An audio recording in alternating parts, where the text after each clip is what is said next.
Okay. Really close. Really close. Yes. All right, it's closer. My name's Alice Turner. I have lived in Columbia for about 33 years, and I think most of that time I've been fairly active in a number of civic issues. I also serve on 2 city commissions. Earlier, someone noted that we do have 1 elected official in the audience, but none of our council members are present, and perhaps that's because of a recent action by a group associated with CiViC in terms of wanting to recall First Ward City Council member, but maybe it's not related. Anyway, I just heard that on our local radio station.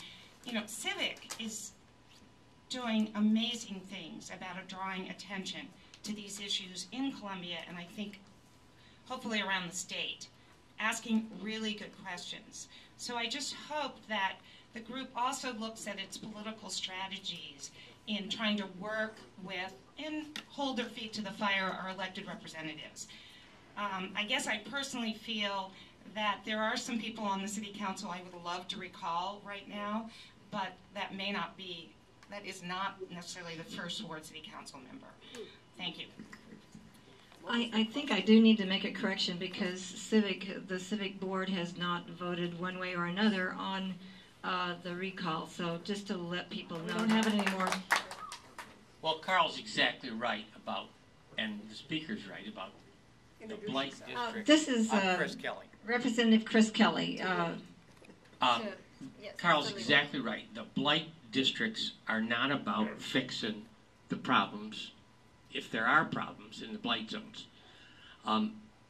The issue here that concerns me is every state representative and every state official and every city councilman really wants to make his or her community better. They're not in this, they really do want to make it better. There's nobody on our city council who's not absolutely dedicated to that. And these tools are very inappropriate to get the job done. And the reason the tools are there is because the state keeps trying to find ways to make it possible to avoid taxation because Tennessee's doing it. And we got to rob the jobs from Tennessee. And I don't know, and nobody else knows any way out of that spiral. And I wish I had, we changed the statute, as you know, to say that the blight can't be used other places, and as he said, that's good, I guess.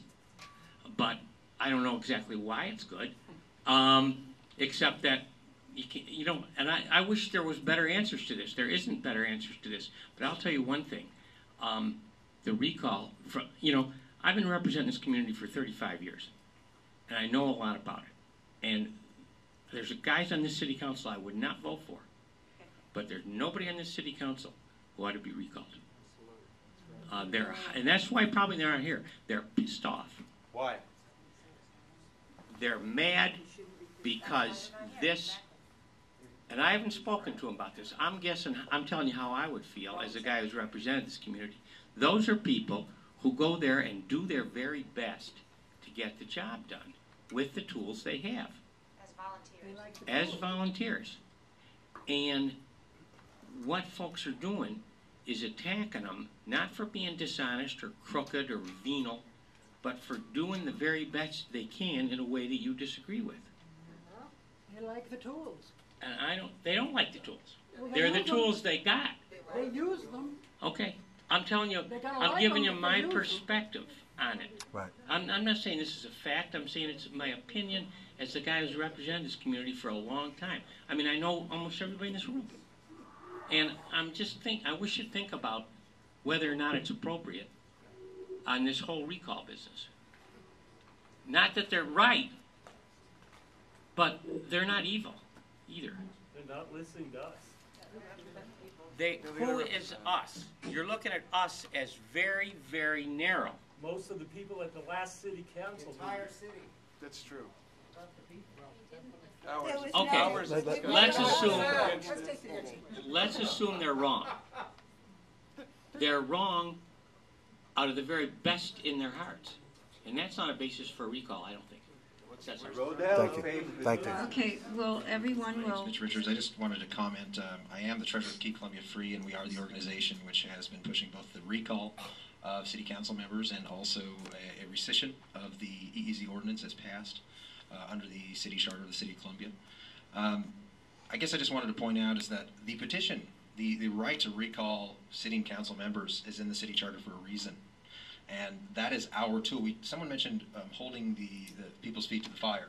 And when all of us, I mean, since we reached out to the community, we have had a response from libertarians, Democrats, Republicans, conservatives, progressives, Tea Party of Columbia, Occupy CoMo. I mean, it's across the board. No one supports this except people in power.